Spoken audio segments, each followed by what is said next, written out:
Well, we're now in the second week of our message series that we're calling The Upside of Lockdown. It's a lighthearted look at the lessons that we can learn from life with COVID.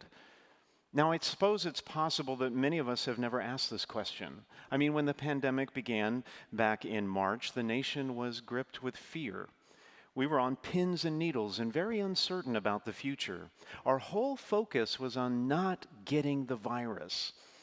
And then, as summer began, things were looking a little better. We started seeing signs of life, like outdoor dining and drive-through shopping. Restrictions were progressively lifted, and a sense of normalcy gradually returned. Many of us thought the worst would soon be over. We even began holding services inside the church. We were so optimistic. Our focus then was on getting to the finish line. Then came the holiday spikes, and our spirits sunk again. Hospitals were overflowing, ICU beds ran out in some places, a new, more virulent strain developed, and our focus, for a second time, was on survival. But with the new year comes new hope. Vaccines are just around the corner. I myself had a near miss the other day. Last Sunday, I got an email at 3:30 in the afternoon saying that there were extra doses left over. I dropped everything and scrambled to the Civic Center double time. But by the time I'd gotten there, supplies had run out. So now our attention is laser focused on getting the serum. So with all those ups and downs, maybe you haven't thought about what you could take away from this last year. But the thing is, if you want to maintain a positive growth mindset in life, it's always a great idea to ask yourself 3 questions about any experience. What do I want to start doing as a result? What do I want to stop doing? And what do I want to keep doing? Leadership experts call this exercise keep, start, stop. And that's really what we're doing in this series. We're basically asking the question, what should we want to keep from the events of this last year living with the coronavirus? Now, last week, we looked at lasting changes that COVID can bring to the way in which we occupy our living space. And we said that, for many people, lockdown has led either to a kind of crippling isolation where they're alone in the house, or overcrowding in their homes when adult children come home, extended family members start living in the house because of quarantine.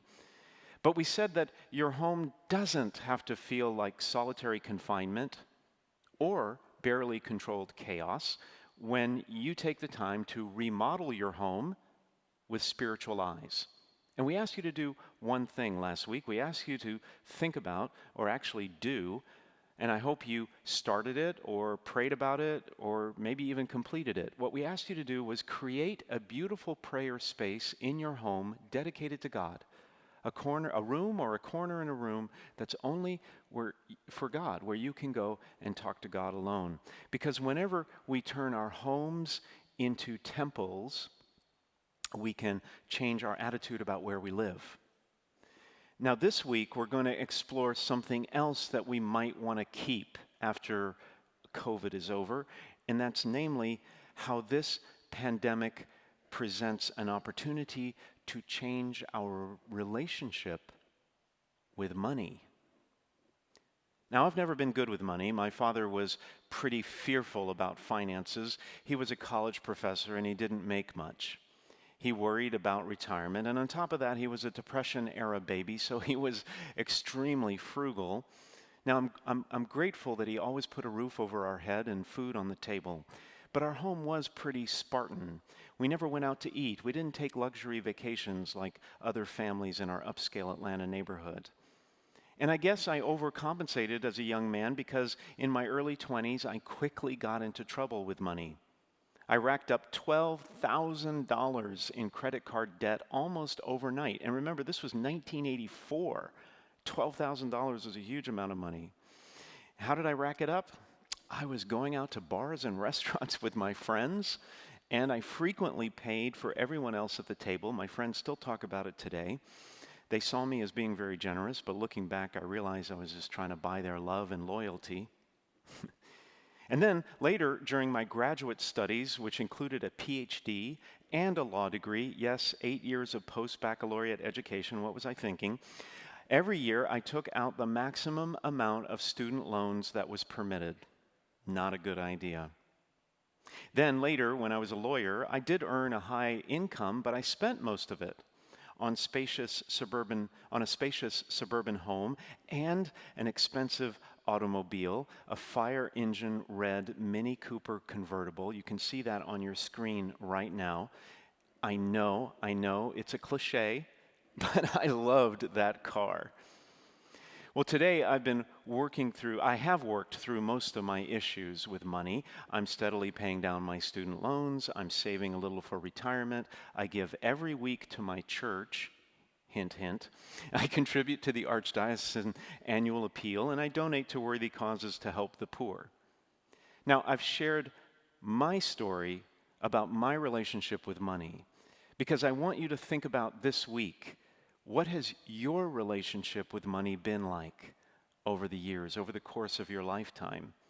And where are you with that right now? It's an important question to ask because money is a spiritual issue.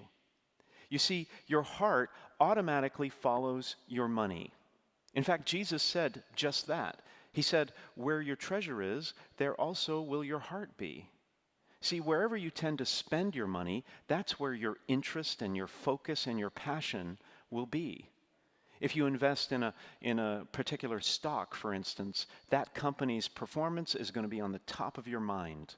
When you buy a new house or a new car, you're going to be dedicated to keeping it in great condition. If you love fine wines, you're going to concentrate on the latest tastings and the reviews and creating the perfect wine cellar.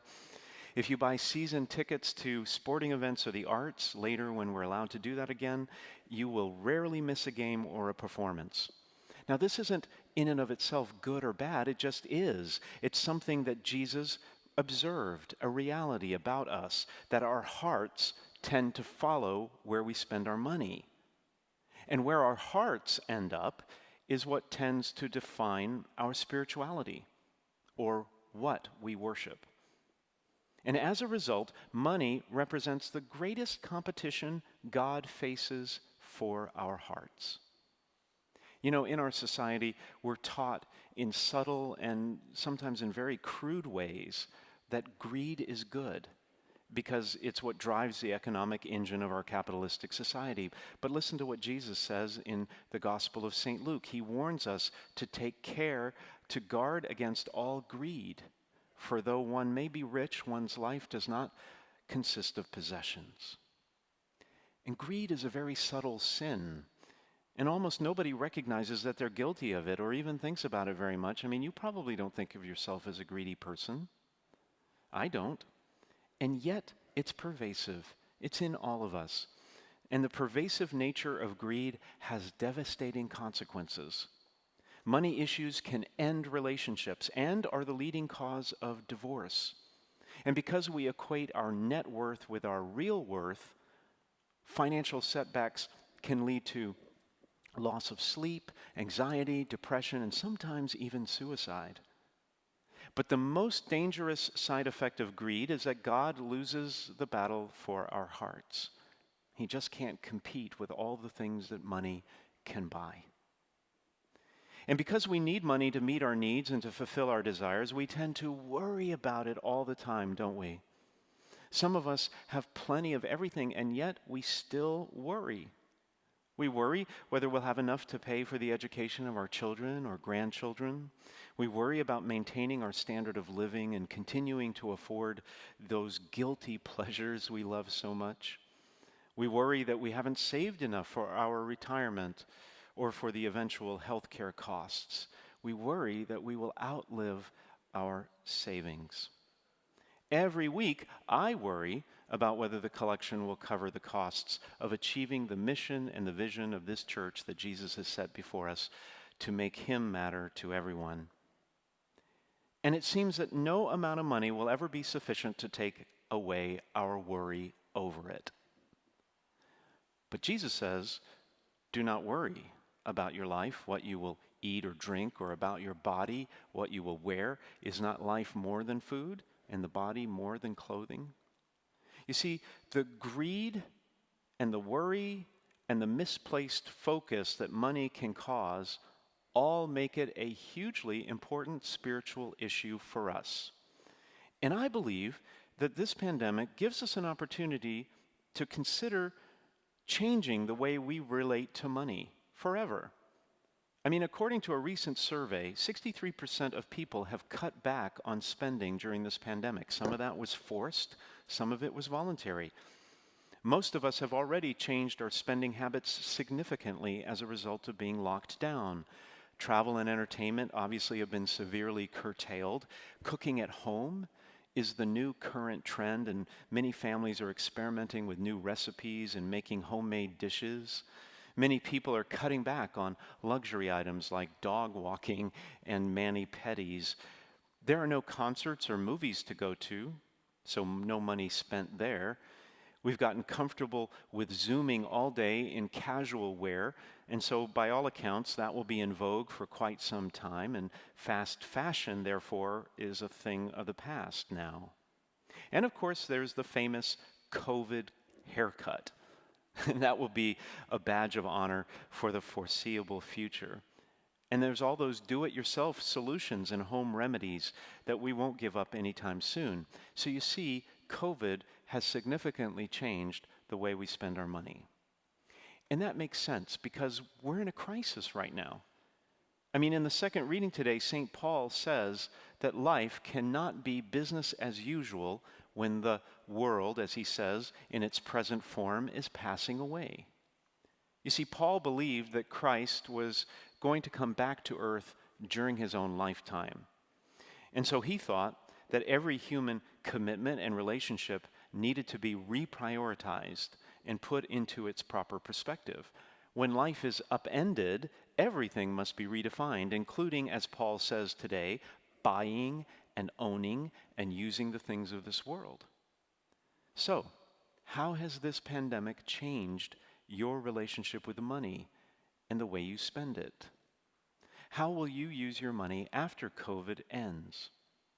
Well, one option, of course, is simply to return to the way things were. I mean, after the end of the 1918 Spanish flu came what?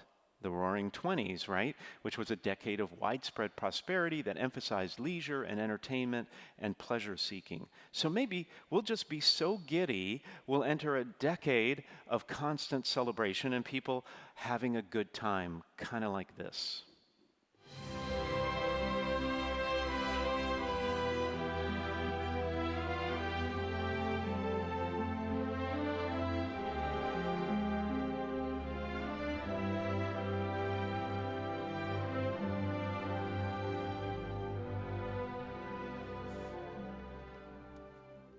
I love those babies, aren't they cute?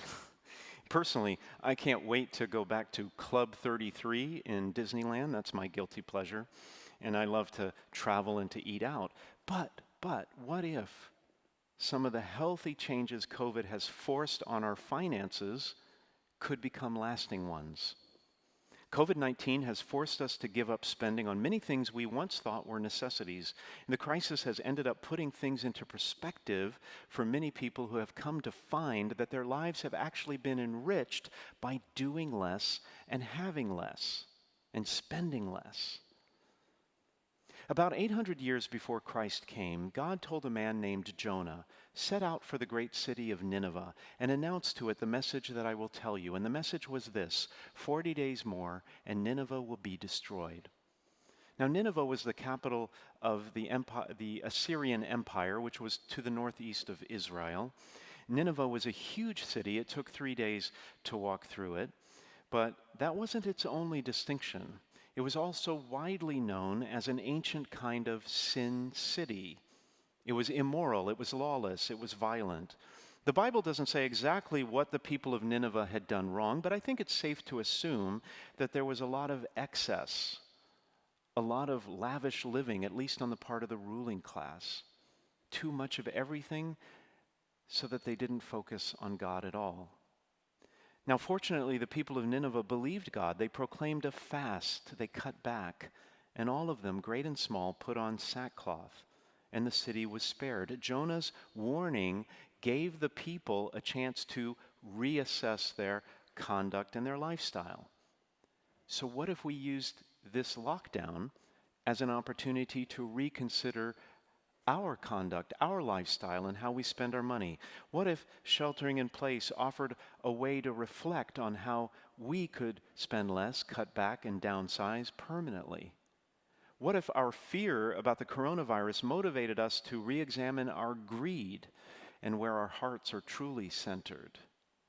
What if, after living through COVID-19, we no longer worried about money because we finally have given up the illusion that we have control over our lives? You know, as Jesus walked along the Sea of Galilee, as we heard in the gospel reading today, the Bible says that he called out to two fishermen, Andrew and Simon. "Come after me," he said. "I'll make you fishers of men." And what did they do? They abandoned their nets and they followed him. And then he walked a little further along and he saw two more brothers, James and John. They were also fishermen. And when he called to them, they did the same thing. They left their father Zebedee and followed him. They didn't hesitate. There was no delay. I mean, James and John literally left their father behind in the fishing boat. I can only imagine the expression on his face. What's important is that they understood what was truly important, and they voluntarily abandoned their livelihoods, their careers, their earnings to follow Christ. So what if this whole ordeal we've been living through for almost a year could not only encourage us to cut back and reduce our spending, but what if it also could change our whole way of thinking about money, so that we begin to see more clearly that everything we have actually belongs to God and to Him alone, that we are not the owners of the money that passes through our hands, but we're only the stewards of God's money, that our true goal should be to build treasure in heaven and not on earth. So maybe you could make a financial plan right now for when this pandemic ends. We'd love to hear on the chat, by the way, if you'd just tell us what you've been cutting back on recently, like what categories, haircuts, stuff like that. We'd love to know how your finances have adjusted, if you're willing to share that. But maybe you could make a financial plan this week and really think about that. How is my life going to change with respect to money after this pandemic ends? And if you're struggling with debt or to make ends meet, we want you to know that we're praying for you. And if you're willing to enter that into the chat, let us know your prayer needs, what you're struggling with. We'd love to pray for you. We're a community and we love you. There's no reason to be embarrassed. But if you're struggling with money or debt, there's a great resource I want to share with you. It's called Financial Peace University. It's run by a guy named Dave Ramsey. And if you just Google that, Financial Peace University, there's a whole online course about how to handle your money using God's plan for your money. How much of your treasure will you save? How much will you give away? These are all questions we should ask ourselves post-COVID. What if the legacy of this pandemic could be a game changer for us all when it comes to having the right attitude towards money? Wouldn't that be right on the money?